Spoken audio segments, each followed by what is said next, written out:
warahmatullahi ta'ala wabarakatuh. Alhamdulillahilladzi yattafiqu bisifatil kamal wa yan'atu bina'util jamal wa ya'rifu ma kana wa ma yakunu wa ma huwal kain fil hal wal ma'al. Allahumma salli wa sallim ala habibika Muhammadin wa ala alihi wa atratihi wa atba'ihi ila yaumiddin. Subhanaka la ilma lana illa ma 'allamtana innaka antal alimul hakim. Rabbi shrah li sadri wa yassir li amri wahlul 'uqdatam min lisani yafqahu qawli. Qad qala Allah tabaraka wa ta'ala fi muhkami kitabih ba'da a'udzu billahi minasy syaithanir rajim. Ya ayyuhan nas antumul fuqara'u ila Allah wallahu huwal ghaniyyul hamid. In yasha' yudhibkum wa ya'ti bi khalqin jadid wa ma dhalika 'ala Allah bi'aziz. Wa qala ta'ala wa fil ardi ayatun lil muqinin wa fi anfusikum afala tubsirun وفي السماء رزقكم وما توعدون.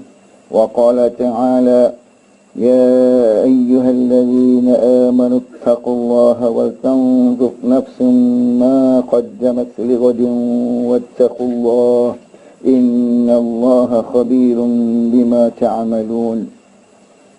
وقال عليه الصلاة والسلام جددوا إيمانكم. قالوا كيف نجدد إيماننا يا رسول الله؟ قال أكثروا من قول لا إله إلا الله. وقال عليه الصلاة والسلام كل أمتي يدخلون الجنة إلا من أبى. قيل ومن يأبى يا رسول الله؟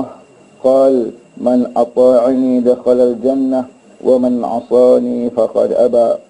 وقال عليه الصلاة والسلام مثل القائم في حدود الله والواقع فيها كمثل قوم استهموا على سفينة فصار بعضهم أعلاها وبعضهم أسفلها فكان الذي في أسفلها إذا استقوا من الماء مروا على من فوقهم وقالوا لو أنا خرقنا في نصيبنا ولم نؤذي من فوقنا ولو تركوهم وما أرادوا هلكوا جميعا ولو أخذوه على أيديهم نجوا ونجوا جميعا.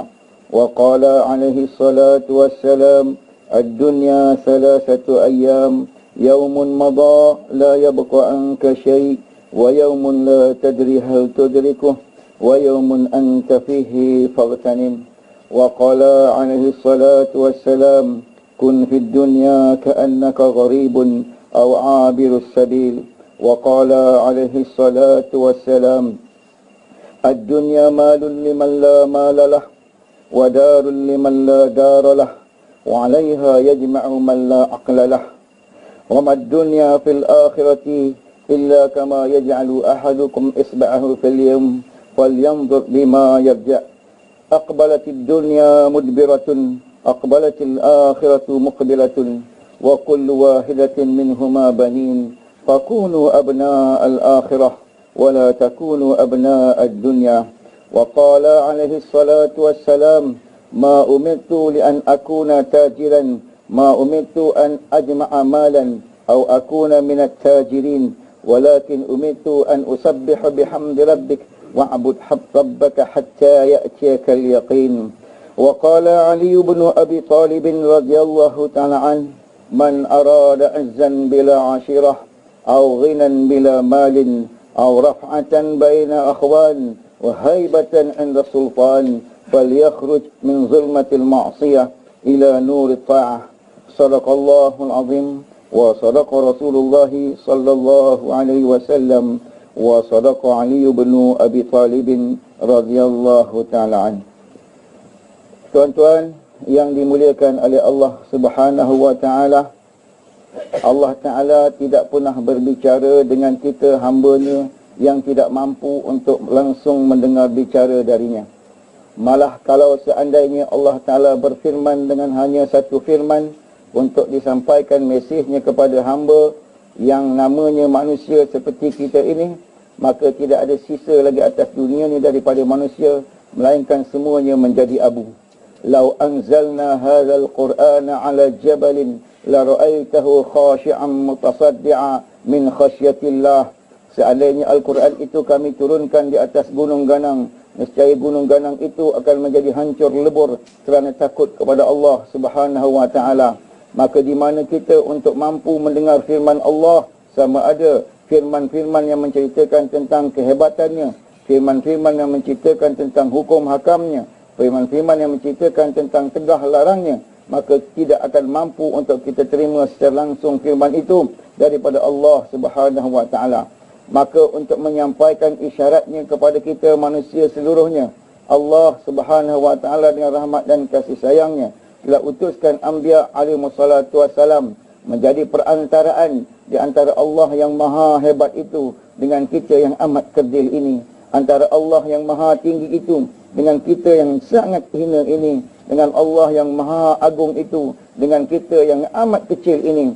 Maka di tengah-tengahnya Allah Ta'ala dengan rahmat dan kasih sayangnya hantar anbiya alaihi wassalatu wassalam untuk jadi juru bicara perantaraan antara kita dengan Rabbul Jalal. Bagaimanapun bila mana anbiya alaihi wassalatu wassalam telah pergi, syariat telah disempurnakan, hukum telah ditetapkan, Quran dan kitab telah disempurnakan, Allah Ta'ala juga sebenarnya terus berbicara dengan kita. Allah Ta'ala terus memberikan peringatan lagi dan lagi kepada kita supaya kita sentiasa ingat kepada Allah Subhanahu wa taala. Wala nuziqannahum minal azabil adna dunal azabil akbar la'allahum yarji'un. Kami akan datangkan kepada mereka, rasakan kepada mereka azab-azab dan dugaan-dugaan yang kecil sebelum azab dan dugaan yang besar, iaitu di akhirat nanti, supaya mereka kembali kepada Allah Subhanahu wa taala. Apa saja yang berlaku atas muka bumi ini, daripada kesusahan, daripada petaka, daripada bala, sebenarnya itu adalah bicara dan isyarat yang tidak bersuara daripada Allah Subhanahu wa taala untuk kita faham dan mengerti apa yang Allah mahu daripada kita. Falamma asafuna intaqamna minhum wa aghraqnahum ajma'in. Bila mana mereka menderhakai kami, mereka menjadikan kami murka kepada mereka, kami tenggelamkan mereka seluruhnya. Thumma ja'alnahum salafan wa masalan lil akhirin. Kemudian kami jadikan mereka itu sebagai kesan peninggalan dan contoh untuk orang yang lain, supaya mereka berfikir dan kembali kepada Allah Subhanahu wa taala. Ini yang Allah mahu daripada kita. Ini yang Allah mahu kita gunakan fikiran kita. Wa fil ardi ayatul lil muqinin. Atas muka bumi ini terdapat tanda-tanda, isyarat-isyarat yang dibicarakan oleh Allah Ta'ala kepada kita, untuk kita bina yakin kita kepada Allah Subhanahu wa taala, untuk kita lihat kehebatan Allah Subhanahu wa taala, untuk kita lihat betapa sempurnanya Allah Subhanahu wa taala itu, betapa agungnya Allah Subhanahu wa taala itu. Maka yang kita lihat di hadapan kita ini adalah bicara yang tidak ada suara, yang menceritakan tentang kehebatan Allah, bicara yang tidak ada suara, yang menceritakan tentang keagungan Allah, bicara yang tidak ada suara, kadang-kadang menterjemahkan kepada kita kemurkaan Allah pada ketika itu, bicara yang tidak ada suara, yang juga menceritakan tentang rahmat dan kasih sayang Allah Subhanahu wa taala. Bila Allah Ta'ala letakkan manusia itu di dalam agama, itu bicara dari Allah yang aku sayang pada mereka.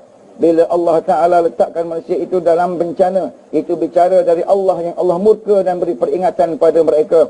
Kerana itu kita kena perhatikan diri kita, dalam keadaan manakah kita diletakkan oleh Allah Subhanahu wa taala, dan kita kena perhatikan diri kita. Wa fi anfusikum afala tubsirun. Dalam diri kamu sendiri tidakkah kamu perhatikan? Kita kena perhati diri kita pada ketika ini, saat ini, di mana Allah Ta'ala letak kita.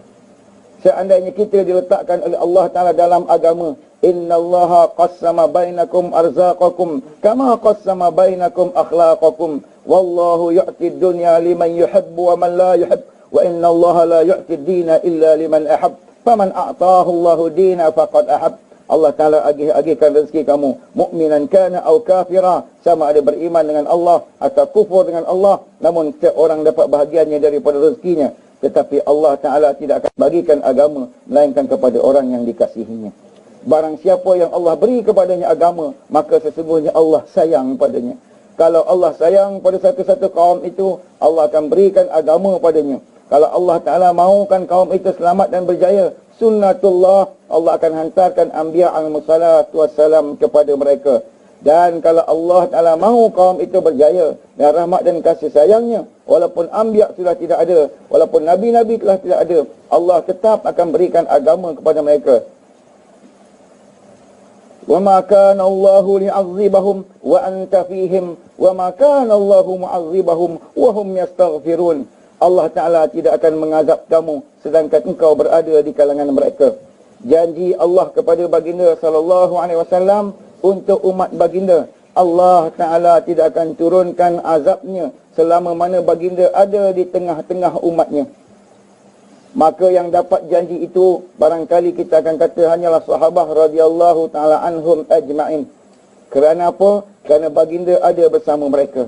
Tetapi kalau kita perhatikan sungguh-sungguh ayat ini, maka Allahu mu'azzibahum, maka Allahu liyu'azzibahum wa anta fihim. Sedangkan kamu berada di kalangan mereka. Kamu berada bukan bersama mereka, di dalam mereka. Fi bermakna di dalam. Ma'a bersama. Allah tak kata kamu bersama mereka, tetapi kamu di dalam mereka. Allah tidak akan azab mereka selama mana kamu berada di dalam mereka. Kalau bersama mereka, tab'an, wafat saja Nabi, janji ini sudah tidak ada untuk umat. Tetapi oleh kerana Allah kata, wa anta fihim, sedangkan kamu berada di dalam mereka, maka Allah tidak akan azab umat yang ada Rasul sallallahu alaihi wasallam di dalam mereka. Mana dia Rasul sallallahu alaihi wasallam di dalam umat, sedangkan Rasul sallallahu alaihi wasallam telah wafat. Rasul di dalam mereka ialah cinta mereka berada dalam hati. Rasulullah berada dalam hati mereka. Rasulullah berada dalam cinta mereka. Selama mana Rasul sallallahu alaihi wasallam berada dalam hati mereka, selama Rasul sallallahu alaihi wasallam berada dalam kecintaan mereka, janji Rabbul Jalal, Allah Ta'ala tidak akan turunkan azab di kalangan mereka. Wa ma kana Allahu mu'azzibahum wa hum yastaghfirun. Dan Allah Ta'ala tidak akan azab mereka selama mana mereka itu memohon keampunan daripada Allah Subhanahu wa Ta'ala. Mohon ampun daripada apa? Mohon ampun daripada kesalahan dan dosa-dosa. Dosa-dosa yang besar, dosa-dosa yang kecil. Dosa yang paling besar ialah mohon ampun daripada Allah Ta'ala daripada kezaliman yang telah dilakukan. Buktinya zalim adalah dosa yang paling besar ialah inna syirka la zulmun azim. Sesungguhnya syirik adalah merupakan zalim yang sangat besar. Maka zalim yang paling besar yang sedang dianuti oleh umat pada hari ini ialah menyengutukan Allah Subhanahu wa Ta'ala. Maka umat kena istighfar dan taubat kembali pada Allah dari kezaliman yang paling besar, iaitu syirik kepada Allah Subhanahu wa Ta'ala. Bila ada taubat dan kembali kepada Allah, bila Rasul sallallahu alaihi wasallam ada di dalam kita, ada Rasul sallallahu alaihi wasallam di dalam kehidupan kita, maka Allah janji Allah tidak akan mengazab mana-mana umat. Allah janji, ma yaf'alullahu bi'azabikum. Allah nak buat apa mengazab kamu? Tidak ada untungnya bagi Allah mengazab manusia itu. Tidak ada ruginya bagi Allah taat manusia itu. Ma yaf'alullahu bi'azabikum. Untuk apa Allah azab kamu? Tak menguntungkan Allah, tak berhajat Allah pada azab itu. Maka ma yaf'alullahu bi'azabikum in syakartum wa amantum. Seandainya kamu bersyukur dan beriman, maka keazaban itu tidak akan turun. Turunnya azab itu kerana tidak bersyukur pada Allah Subhanahu wa Ta'ala. Turunnya azab itu kerana tidak ada iman yang sempurna kepada Allah Subhanahu wa Ta'ala. Penyelesaian kepada semua masalah umat ialah halul wahid. Semua perkara yang berlaku adalah masyakil. Semua perkara yang berlaku adalah ahwal. Ahwal, masyakil. Semua ini adalah merupakan plural kepada hal, keadaan dan juga peristiwa-peristiwa dan masalah-masalah. Ahwal dan masyakil. Penyelesaiannya adalah satu. Halul wahid, penyelesaiannya hanya satu kepada semua ahwal-ahwal, iaitu kembali kepada Allah Subhanahu wa Ta'ala. Kembali kepada Allah penyelesai segala masalah. Datang pada agama penyelesai segala masalah. Allah tundukkan semua unsur alam bila mana ada agama di dalam diri satu orang itu. Inni ja'ilun fil ardi khalifah. Aku akan jadikan di muka bumi ini khalifah. Khalifah. Adam AS khalifah. Tapi Adam AS tidak ada sebuah negeri pun. Adam AS khalifah di muka bumi. Tapi Adam AS tidak ada sebuah negeri pun.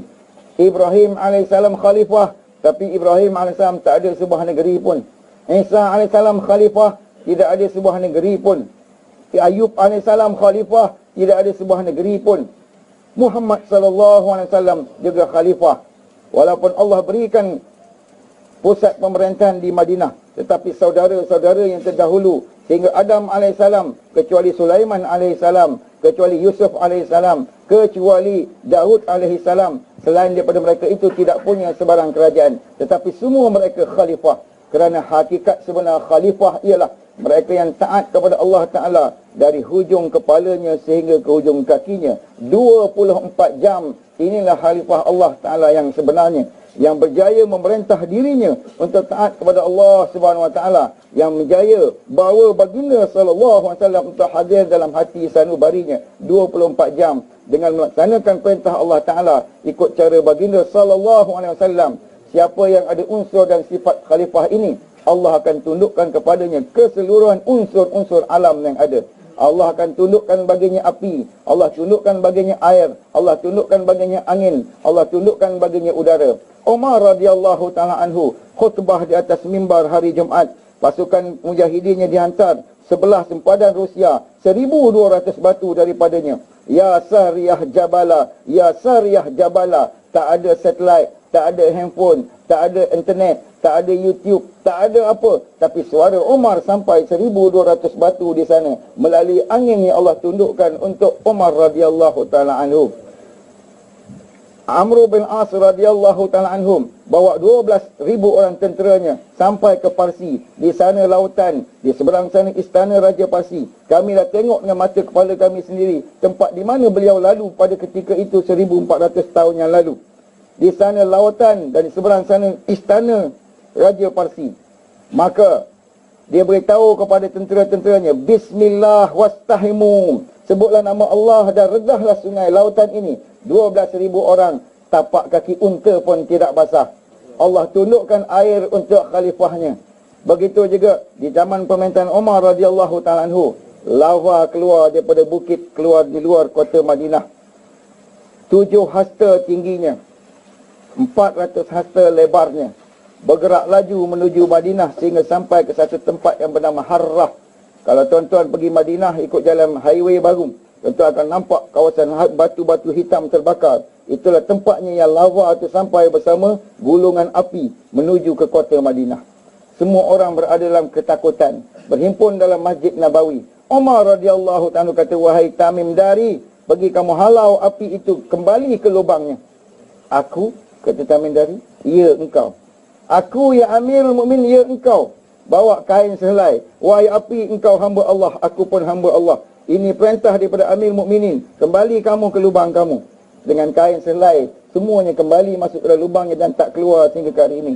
Allah tundukkan api baginya.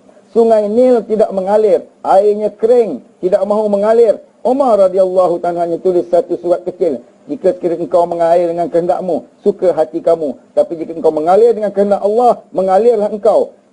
Dalam masa tak sampai 24 jam, 17 hasta airnya naik dan tak surut hingga ke hari ini. Allah tundukkan air, tundukkan api, tundukkan angin. Dan bila mana Nabi SAW pada qaid hayatnya, baginda suka naik ke atas Uhud. Uhud yuhibbuna wa nahnu nuhibbu Uhud. Kami cinta kepada Uhud, Uhud cinta kepada kami. Baginda naik ke puncak Uhud berkala-kala. Setelah baginda wafat, Abu Bakar naik ke puncak Uhud berkala-kala. Setelah Abu Bakar wafat, Umar naik ke puncak Uhud berkala-kala. Satu ketika berada di atas gunung Uhud telah bergoncang, gempa bumi telah berlaku. Umar radhiyallahu ta'ala pijak bukit Uhud. Katanya, ala tastahyi, kamu tidak malukah yang berdiri di atas kamu ini adalah kekasih, adalah sahabat Rasul sallallahu alaihi wasallam, khalifah kepada khalifah Rasulullah. Uskuti, diamlah kamu. Diam dia sehingga ke hari ini tidak bergerak lagi. taat dan tunduk kepada orang-orang yang ada sifat khalifatullah dalam dirinya, iaitu bila mana taat kepada Allah 24 jam dari hujung kepala sehingga ke hujung kaki. Inilah hakikat sebenar khalifatullah atas muka bumi ini. Tuan-tuan yang dimuliakan oleh Allah Subhanahu wa taala, kita kena faham harga diri kita. Kita kena faham nilai kita. Kita sangat berharga. Kita sangat bernilai. Justru kita kena letak harga dan nilai yang telah Allah anugerahkan kepada kita itu pada tempatnya sebenar. Apa yang kita kena buat ialah kena letakkan hanya Allah Subhanahu wa taala dalam hati kita. Wa anta fihim, hanya ada Rasul sallallahu alaihi wasallam di hati kita. Cinta yang sejati kepada Rasul sallallahu alaihi wasallam, yakin yang sebenar kepada Allah Subhanahu wa taala, ini saja yang ada dalam hati kita. Bila ini ada dalam hati kita, maka inilah sifat-sifat khalifatullah yang kena ada atas muka bumi ini, yang Allah Ta'ala jadikan semua makhluk yang lain musakhar padanya. Allah Ta'ala tidak perlukan apa-apa, Allah Ta'ala tak berhajatkan apa-apa, dan Allah Ta'ala tak perlukan sebarang perantaraan untuk tundukkan makhluk kepada makhluk yang lain. Tetapi bila Allah tidak ada dalam hati, bila cinta kepada Rasulullah SAW hanya pura-pura dalam hati, yang baginda kadang-kadang gunakan kalimah ini, ya ma'syara man yu'minu bilisanih walam yu'minu biqalbih, wahai orang-orang yang beriman dengan mulutnya tapi belum beriman dengan hatinya. Baginda pernah gunakan perkataan ini, orang yang beriman dengan mulutnya tapi belum beriman dengan hatinya. Maka orang yang beriman dengan mulut dan beriman dengan hatinya, orang yang ada Allah di dalam hatinya, ada Rasul sallallahu alaihi wasallam dalam hatinya, ke mana dia pergi, dia adalah khalifah Allah Ta'ala di muka bumi. Dan untuk hidup sebagai khalifah, man amara bil ma'rufi wa naha 'anil munkari wa huwa khalifatullahi wa khalifatu rasulillahi wa khalifatu kitabillahi fil ard. Orang yang bangun buat kerja amru bil ma'ruf, buat kerja nahyu 'anil munkar, dia adalah khalifah Allah, khalifah Rasulullah, khalifah kitabullah di atas muka bumi. Maka buat kerja agama Allah Ta'ala bukan kerja kecil, kerja khalifah. Walaupun dia tidak ada walau secebis negeri, tetapi dia buat kerja amru bil ma'ruf, nahyu 'anil munkar, dia buat kerja khalifah, dan dia menjadi khalifah atas muka bumi dengan sifat-sifat yang nak dibawa dalam hatinya, iaitu cinta yang sejati kepada baginda Rasulullah sallallahu alaihi wasallam. Rasul sallallahu alaihi wasallam telah tinggalkan takaza ini untuk kita. Takaza ini untuk diteruskan, baginda telah tinggalkan untuk kita. Dan kita diberikan takaza ini untuk kemuliaan kita. Bukan diberikan takaza ini pada kita kerana perlunya agama pada kita. Wallah, kalla wa hasya. Agama sama sekali tak berhajat pada kita.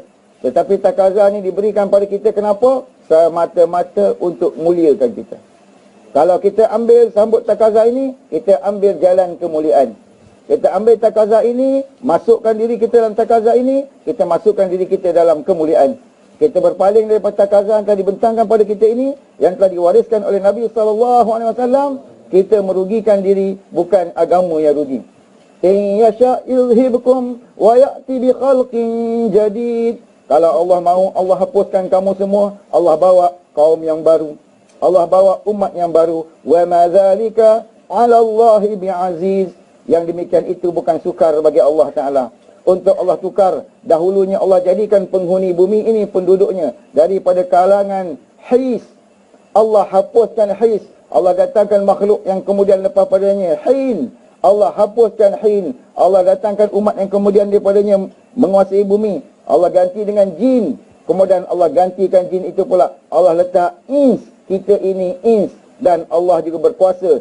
Ins yang berbagai-bagai kabilah, ins yang berbagai-bagai puak, ins yang berbagai-bagai kaum, ins yang berbagai-bagai keturunan. Allah boleh ambil kabilah yang lain, letak di tempat lain, angkat di tempat lain, jatuh di tempat lain. Agama bermula di Mekah, orang Mekah tak terima, disambut oleh orang Madinah. Orang Madinah ada sifat bergerak. Sebab itu Allah bagi tahu, li'ila fi Quraisyin ila fihim rahlatash shita'i was-sayf. Kebiasaan orang-orang Quraisy Mereka itu merantau di musim sejuk, pergi ke Yaman, musim panas, pergi ke Syam. Sifat yang ada pada orang Quraisy ialah suka merantau. Salah satu hikmah Allah ialah Allah akan cetus dan bangunkan agama dalam kaum yang ada perangai suka merantau. Allah bangkitkan Nabi SAW di tengah-tengah kaum Quraisy yang ada perangai merantau. Tetapi walaupun mereka ada perangai merantau, mereka tak mahu ambil agama untuk dia bawa merantau. Allah bagi agama itu pada orang Madinah, yang mana mereka merantau dari Madinah datang ke Mekah, dan mereka sedia untuk sambut takazah. Maka Allah letakkan baginda di Madinah. Kemudian setelah baginda berada di Madinah, begitu juga Sayyidina Umar, Osman, Ali, dan Abu Bakar, Osman dan Ali di Madinah. Akhirnya orang Madinah jam. Mereka menetap di Madinah. Kabilah-kabilah dari luar datang. Orang di seluruh dunia datang belajar dengan mereka. Mereka tidak keluar dan bergerak lagi. Yang bergerak orang di Syria pada ketika itu. Allah letakkan Islam berpusat di Syria pula. Di zaman Muawiyah radhiyallahu ta'ala anhu. Orang Syria bergerak. Di zaman Muawiyah radhiyallahu ta'ala anhu. Beliau mempunyai 10,000 kapal armada laut. Dan di zaman beliaulah Islam sampai ke Nusantara ini. Seluruh dunia dihantar kabilah-kabilah, kapal-kapal, rombongan-rombongan. Ke seluruh dunia mereka bergerak. Tetapi bila mereka perlahan daripada pergerakan yang bergerak orang Iraq, Allah Ta'ala gunakan pula orang Iraq untuk pergi ke seluruh dunia. Allah pusatkan Islam di Iraq. Bila orang Iraq berdiam diri, orang-orang di Bukhara, di Tajikistan, Uzbekistan, Turkmenistan, mereka bergerak di bawah naungan Kesultanan Seljuk. Allah pindahkan pusat Islam ke sana. Orang Iraq pula tidur. Orang di sana pula bergerak. Islam tumbuh dan bangun di sana. Tetapi bila orang sana dimomokkan dengan datangnya ramai orang pada mereka, mereka tidak mahu bergerak. Yang bergerak adalah orang-orang Mesir. Maka Allah pindahkan pusat Islam ke Mesir. Orang Mesir pula yang bergerak. Tetapi Mesir pula akhirnya diam. Mereka tak mahu bergerak bila semua orang datang kepada mereka. Yang bergerak adalah orang Andalus. Allah pindahkan Islam kepada Andalus. Bila Allah pindahkan kepada Andalus, akhirnya Andalus hidup dengan mewah. Mereka juga diam, tak mahu bergerak. Yang bergerak orang Turki. Allah pindahkan Islam kepada Turki, Daulah Osmaniyah. Akhirnya Daulah Osmaniyah juga diam. Mereka tidak mahu bergerak. Mereka mewah dengan segala kemewahan yang mencurah ke negeri mereka. Mereka tak mahu bergerak. Allah pindahkan kepada orang India yang suka bergerak pada ketika itu. Untuk mudah tuan-tuan faham. Tuan-tuan pergi ke seluruh dunia, tuan-tuan akan lihat di mana saja ada masjid Turki. Tanda dan bukti mereka itu bergerak dahulunya. Kemudian tuan-tuan pergi ke seluruh dunia. Hatta di Sarawak, di Kuching ni, tuan-tuan jumpa masjid India. Bukti yang mereka itu bergerak. Bila mereka bergerak, Allah bangkitkan usaha agama daripada mereka. Kerana itu Allah bangkitkan usaha agama mutakhirin ini daripada mereka. Sebab mereka adalah kaum yang suka bergerak. Jadi tuan-tuan, kalau tuan-tuan juga suka bergerak, insya-Allah tidak mustahil satu hari nanti Islam akan menjadi pusatnya di sini. Tapi sebelum itu kita dulu kena bergerak. Bila kita bergerak, insya-Allah Allah akan jadikan Islam berpusat di tempat orang yang suka bergerak. Jadi Allah suka bergerak. Dan manusia ini diciptakan Allah dari tanah. Allah ciptakan manusia dari tanah. Maka sifat perangai tanah itu kekal padanya. Iaitu, jika mereka tidak diusahakan, jika mereka tidak digerakkan, maka tanah itu jadilah seperti ini. Oh, gelap, tak nampak. Limau ada, kalajengking ada, lipan ada, gajah ada, barangkali. Sebab tidak diusahakan. Tetapi bila tanah diusahakan, jadi yang ini. Ada masjid, ada musalla, ada ijtima', ada majma', ada zikrullah, dan ia segala amalan yang baik ada bila mana usaha dibuat atasnya. Maka manusia, jika tidak diusahakan atasnya, dengan amalan-amalan yang punya roh, dia akan jadi rosak. Sebagaimana sifat bumi, jika tak diusahakan atasnya, dia rosak. Manusia jika tak diusahakan atasnya, dia rosak. Tapi usaha apa yang dibuat? Kalau dunia itu diusahakan atas kebenaran, bukan diusahakan atas roh, juga dia akan jadi pecah. Buat bangunan tinggi-tinggi, dia berebut atas bangunan itu. Buat ladang luas-luas, dia berebut atas ladang itu. Sebab ini semua usaha atas fizikal. Buat rumah cantik-cantik, dia berebut dengan rumah itu. Buat bangunan indah-indah, dia berebut dengan bangunan itu. Buat taman indah-indah, dia berebut dengan taman itu. Kerana usaha atas benda. Tetapi bila usaha atas rohnya, roh akan bersatu. Tubuh manusia ini begitu juga, bila diusaha atas rohnya, dia akan hidup dan jadi kuat. Tetapi bila tak diusahakan atas rohnya, rohnya dikeluarkan, maka bila roh keluar, dia akan mutafarriqah. Ada roh mata di tempat mata, telinga di tempat telinga, lidah di tempat lidah, mulut di tempat mulut, tangan di tempat tangan, kaki di tempat kaki. Tapi bila roh keluar, mata pergi ke lain, kaki pergi ke lain, kepala pergi ke lain, rambut pergi ke lain, perut pergi ke lain, semua anggota berpecah bila roh tidak ada.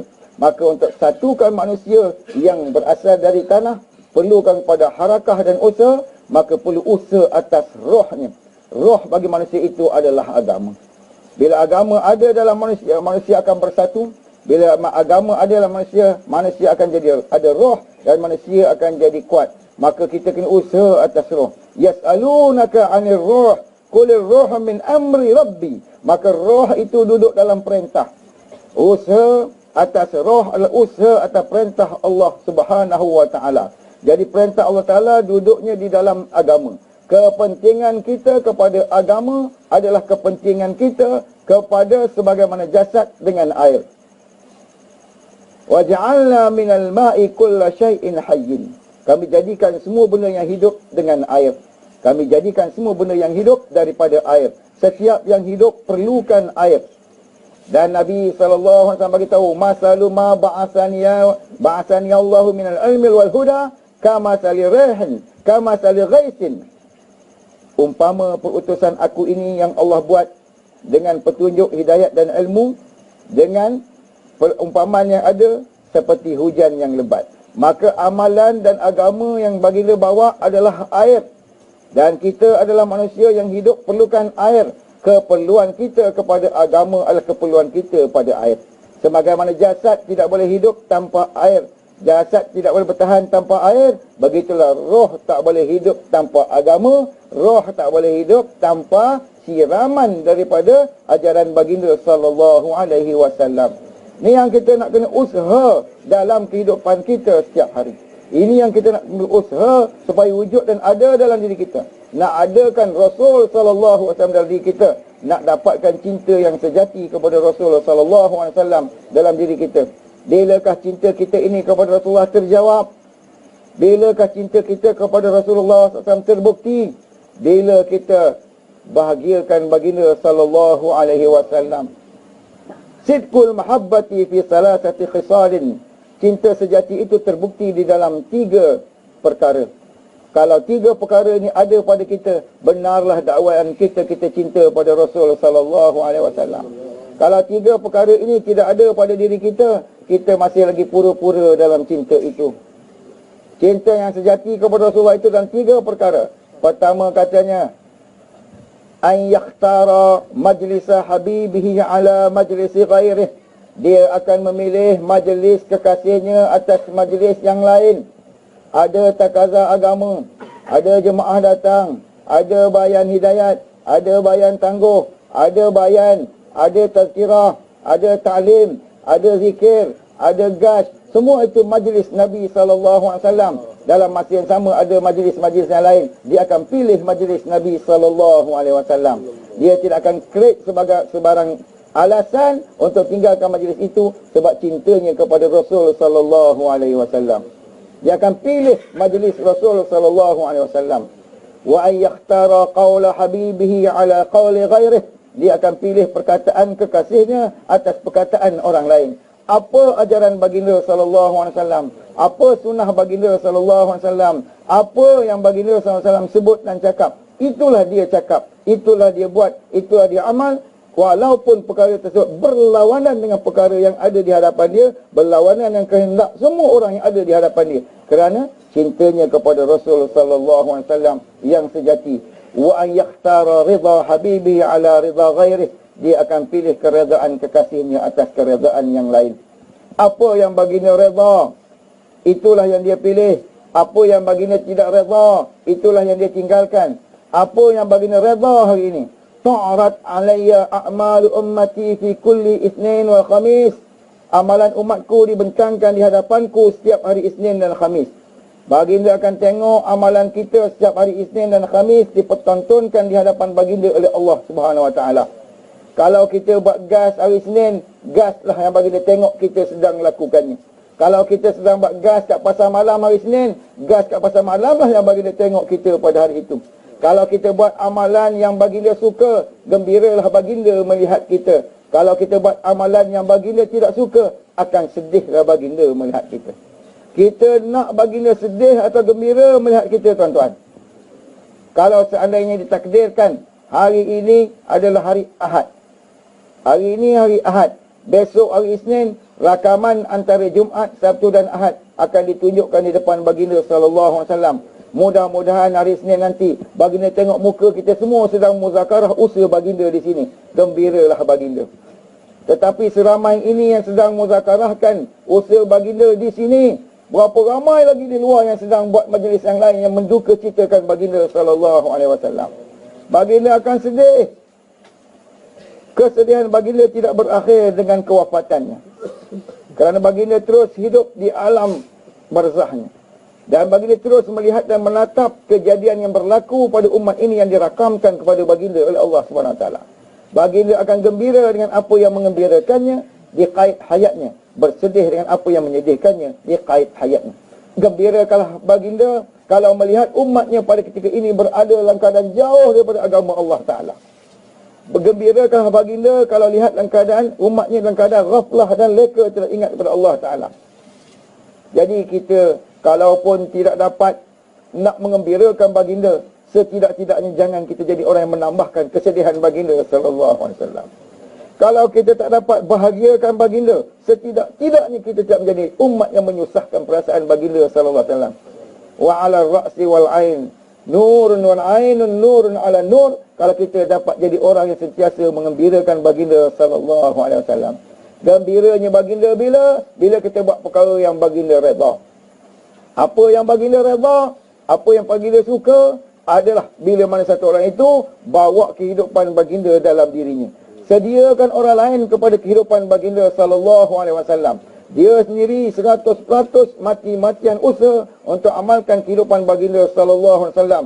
Dia juga usahakan orang lain bermati-matian untuk datang kepada kehidupan baginda sallallahu alaihi wasallam. Jika ini dipertontonkan depan baginda dan ini yang kita buat, bahagialah baginda dengan kita. Jika selain daripada itu kita buat, baginda bagi tahu, ad-dunya malul liman la malalah. Dunia ini adalah harta untuk orang yang tidak ada harta baginya. Di akhirat tak ada harta. Ad-dunya bait darul liman la daralah. Tempat tinggal untuk orang yang tidak ada tempat tinggal baginya. Wa 'alaiha yajma'u man la aqlalah. Dan untuk tujuan dunia lah orang yang tidak ada akal menghimpunkan dunia.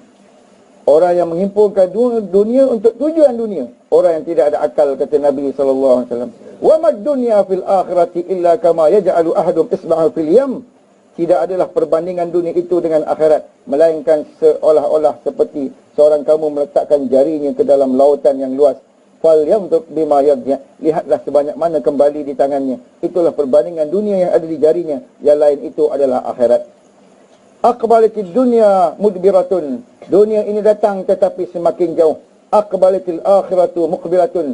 Akhirat pula datang dan semakin hampir. Likulli wahidatin minhuma banun. Setiap satu daripadanya mempunyai anak. Anak dunia pun ada, anak akhirat pun ada. Kunu abna'al akhirah wala takunu abna'ad dunya. Jadilah kamu semua anak-anak akhirat. Janganlah kamu semua jadi anak-anak dunia. Fa inna likulli ummin yatba'uha waladuha. Kerana setiap ibu itu akan mengikut anak-anaknya. Anak-anak akan ikut ibunya. Kalau kita anak akhirat, kita akan ikut jalan akhirat. Kalau kita anak dunia, kita akan ikut jalan dunia. Dan tidak ada dua dalam satu. Maka kita nak ikut jalan akhirat untuk bahagiakan Allah, untuk redha Allah Ta'ala, untuk bahagiakan Rasul sallallahu alaihi wasallam. Alangkah gembira dan terubatnya baginda di saat baginda menangis dan sedih melihat keadaan umat baginda yang jauh meninggalkan agama. Tetapi di saat itu kita tiba-tiba, seorang kita buat jaulah di kampung kita. Seorang kita buat usaha di masjid kita. Seorang kita buat mahallah, buat usaha di mahallah kita. Kalau semua orang derhaka, tiba-tiba ada satu orang taat, itulah pengubat namanya. Kalau semua orang jauh, ada satu orang dekat, itulah pembahagia baginya. Dan beruntungnya orang itu yang berada di tempat tersebut. Dan kita usaha biar kita berada di situ. Boleh insyaAllah. Kita usaha pergi ke hujung-hujung dunia. untuk gembirakan Rasul sallallahu alaihi wasallam yang telah banyak bersedih, menangis dan susah kerana kita, tuan-tuan. Daripada mula kita lahir, daripada mula kita dapat agama, kita tak pernah susah kerana agama. Kita dapat sembahyang dengan mudah, kita dapat puasa dengan mudah, kita dapat tunaikan haji dengan mudah. Tetapi kalau kita pergi ke Mekah, kita pergi tawaf kat Baitullah, Baitullah itu telah jadi saksi tangisan dan air mata baginda sallallahu alaihi wasallam untuk kita. Baginda sembahyang di situ, baginda dicekik hampir terkeluar rohnya daripada jasad di depan Kaabahullah itu. Baginda dihina di situ, baginda dipukul di situ, baginda dihinjak di situ, baginda dikotori di situ, baginda disakiti di situ. Untuk siapa, tuan-tuan? Untuk siapa? Untuk yang disayanginya. Satu orang itu kalau kita mahu tahu siapa yang paling dia sayang, lihatlah di akhir hayatnya apa yang dia sebut. Satu orang itu kalau dia sayang kepada anaknya yang paling sulung, dia sebut nama anak yang paling sulung di saat lamhah terakhirnya, itu maknanya itulah anak yang paling dia sayang. Kalau dia sebut isterinya, maknanya isterinya yang paling dia sayang. Kalau dia sebut ibunya, maknanya ibulah yang paling dia sayang. Kalau dia sebut ayahnya, maknanya ayahlah yang paling dia sayang. Kalau dia sebut datuknya, maknanya datuklah yang paling dia sayang. Kalau dia sebut uangnya, maknanya uanglah yang paling dia sayang. Kalau dia sebut rumahnya, maknanya rumahlah yang paling dia sayang. Kalau dia sebut hartanya, maknanya hartalah yang paling dia sayang. Di saat terakhir, ketika dia mau meninggalkan dunia ini, apa yang paling dia sayang, itulah yang dia ingat dan dia sebut. Tetapi di saat terakhir baginda sallallahu alaihi wasallam nak berangkat meninggalkan dunia ini, baginda sebut apa, tuan-tuan? Apa yang baginda sebut?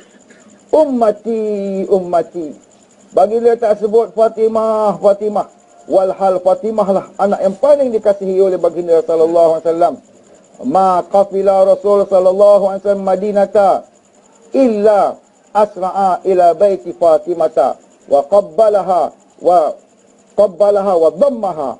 Tidaklah baginda pulang daripada sebarang safar, melainkan baginda masuk dalam Masjid Nabawi, sembahyang 2 rakaat, kemudian ke rumah Fatimah, dakap Fatimah dan kucuk dahinya. Anak yang paling dia sayang, cucu yang paling dia sayang, Al-Hasan dan Al-Husain, paling sayang. Satu ketika baginda sembahyang asar, tiba-tiba abata'a alaina sujuda. Kata sahabat, baginda sujud lama, kami tunggu tak bangun-bangun. Kenapa tak bangun-bangun sujud lama? Rupa-rupanya Al-Husain berada di atas tengkuk Nabi SAW. Baginda tak sedia untuk bangun dari sujudnya kerana sayang pada cucu yang sedang berada di bahu baginda dalam keadaan sujud itu. Sayang. Al-Hasan baginda sayang. Ali baginda sayang. Abu Bakar bapa mertua dan sahabatnya. Sahibuhu fil ghar baginda sayang. Umar bapa mertua dan sahabatnya baginda sayang. Osman menantunya 2 kali baginda sayang. Talhah dan Zubair pengawal peribadinya baginda sayang. Abu Ubaidah bin Jarrah penjaga khazanahnya baginda sayang. Abu Hurairah penjaga riwayatnya baginda sayang. Ibnu Mas'ud faqihul ummah baginda sayang. Aisyah radhiyallahu ta'ala ummul mukminin baginda sayang. Begitu juga Bilal radhiyallahu ta'ala muazzin baginda sayang. Semua sahabat baginda sayang. Tetapi baginda tidak sebut mereka. Baginda sebut ummati, ummati. Ummati, ummati. Kita ini ummati. Kita ini yang baginda sayang. Dan bukti satu lagi yang baginda ini sangat sayang pada kita, tuan-tuan. Untuk kita kenang budi baginda ialah Abdullah bin Abi Aufa radhiyallahu ta'ala anhu meriwayatkan, in talaqtum fi wafdin ila Rasulillah sallallahu alaihi wasallam fil jahiliyah. Aku telah berangkat dalam satu rombongan di zaman jahiliyah pergi ke Madinah untuk bertemu dengan Nabi sallallahu alaihi wasallam. Hatta anakhna indal bab, sehingga kami dudukkan unta kami di depan pintu rumah baginda. Orang Arab kalau letakkan unta depan pintu rumah, maknanya dia tidak ihtiram, dia tidak hormat. Malah dia sebut katanya, wa ma fil ardi rajulun abghadu indana mimman naliju alaihi. Tidak terdapat atas muka bumi ini seorang lelaki pun yang lebih kami benci daripada orang yang hendak kami temui itu.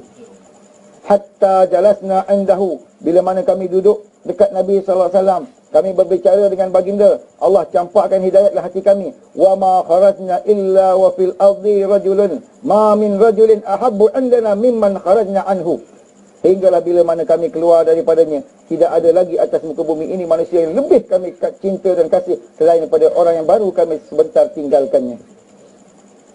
Faqala rajulun minna, satu orang lelaki di kalangan kami telah berkata, ya Rasulullah, halla tas'ala rabbaka mulkan ka mulki Sulaiman. Ya Rasulullah, kenapa Tuhan tidak minta dari Allah kerajaan seperti kerajaan Sulaiman alaihissalam? Bila lihat rumah baginda yang hanya selepas kepala berdiri, bila lihat rumah baginda yang hanya selepas kaki berbaring lebarnya, bila lihat rumah baginda hanya muat 4 buah kubur panjangnya, bila lihat rumah baginda yang pintunya hanya 4 hasta tingginya, 1 hasta setengah lebar pintunya, daun pintunya hanyalah kain tebal yang menutup hawa panas di musim panas, hawa sejuk di musim sejuk, maka dia tanya, kenapa tak minta kerajaan seperti kerajaan Sulaiman alaihissalam? Fadhahika Rasulullah sallallahu alaihi wasallam. Baginda ketawa bila dengar soalan itu, dan baginda jawab, fala'allaka li sahibika afdalu indallahi min mulki Sulaiman.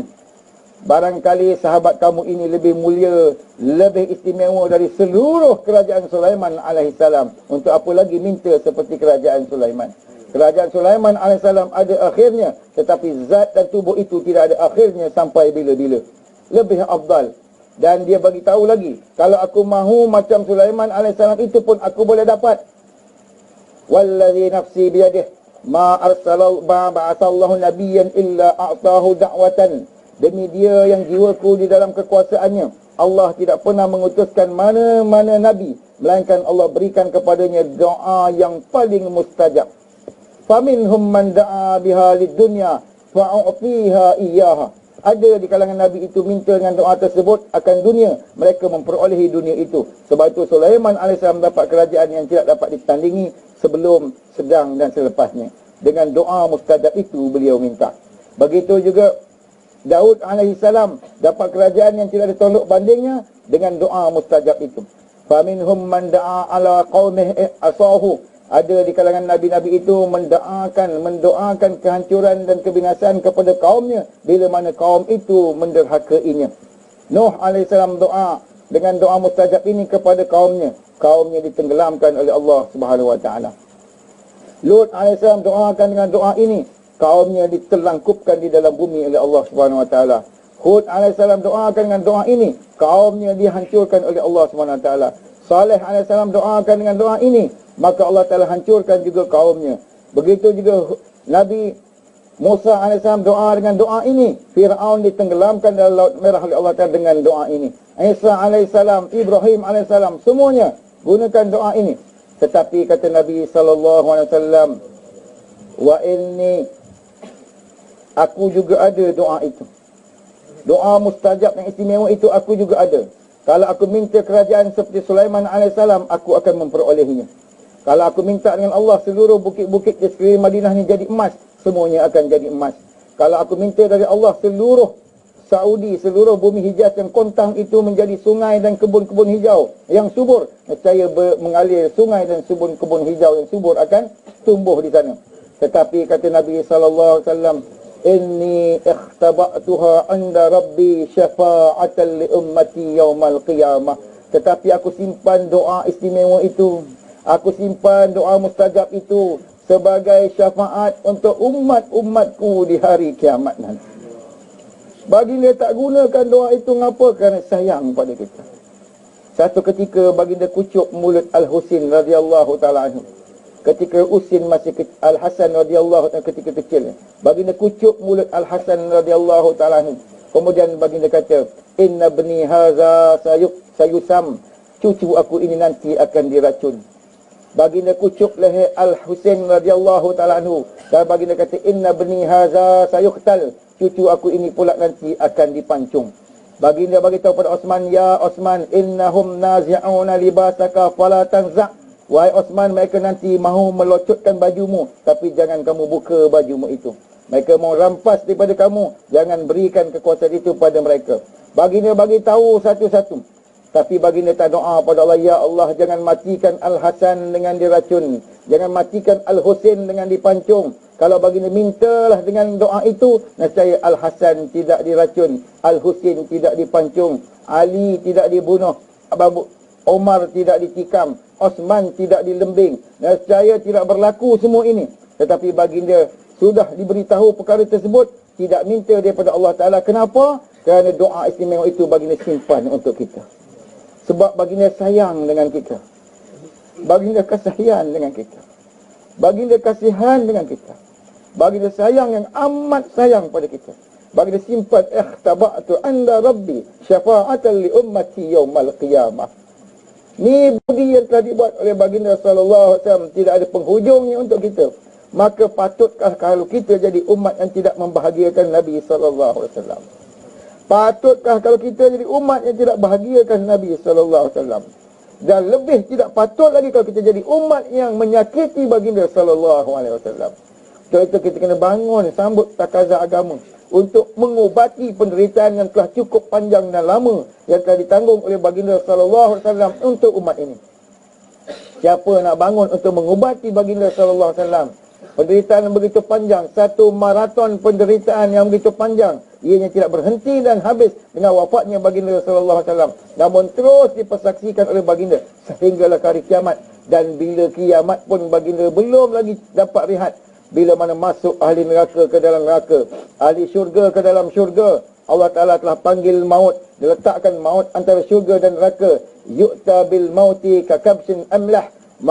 Kematian akan dibawa dalam bentuk seekor kambing yang begitu sehat. Summa yuzbah bainan nari wal jannah. Kemudian maut akan disembelih antara syurga dan neraka. Fala mauta ba'dal yawm. Maka tidak ada lagi kematian selepas pada hari itu. Baginda sallallahu alaihi wasallam lihat, ada tak lagi umat baginda di dalam neraka? Ya, ada. Baginda mohon pada Allah, ummati, ummati ya Allah. Setelah sekian baginda memohon agar mereka dilepaskan ketika melintasi sirat. Baginda lihat mereka yang jatuh ke dalam neraka jahanam. Baginda rayu pada Allah Ta'ala dan bersujud pada Allah Ta'ala dalam tempoh yang Allah Maha tahu berapa lamanya. Dengan rayuan dan perkataan yang Allah Maha tahu apakah ungkapan-ungkapannya. Baginda menangis sujud sekian lama pada Allah. Sehinggalah Allah kata, ya Muhammad, irfa' ra'sak, isfa'atu syafa'. Wahai Muhammad, angkatlah kepalamu. Mohonlah syafaat dariku. Syafaatmu akan diterima. Maka dikeluarkan berbondong-bondong umat baginda daripada neraka Allah Subhanahu Wa Taala. Kemudian baginda lihat ada lagi umat baginda. Baginda sujud lagi, baginda menangis lagi, baginda rayu lagi pada Allah dalam tempoh yang Allah Maha tahu berapa lama, dengan ungkapan-ungkapan yang Allah sahaja tahu apakah isi kandungannya. Akhirnya Allah kata lagi pada baginda, ya Muhammad, irfa' ra'sak, isfa' tusyaffa'. Bangun, angkat kepalamu, berilah syafaat, pohonlah syafaat. Syafaatmu akan diterima, dikeluarkan lagi. Akhirnya tidak tinggal melainkan mereka yang semua kufur pada Allah Ta'ala. Hatta satu orang lelaki yang paling akhir. Paling akhir, seorang lelaki daripada Bani Juhainah. Dia minta pada Allah, rayu juga pada Allah. Allah keluarkan dia daripada neraka, tetapi tak boleh pandang ke belakang, masih pandang ke neraka.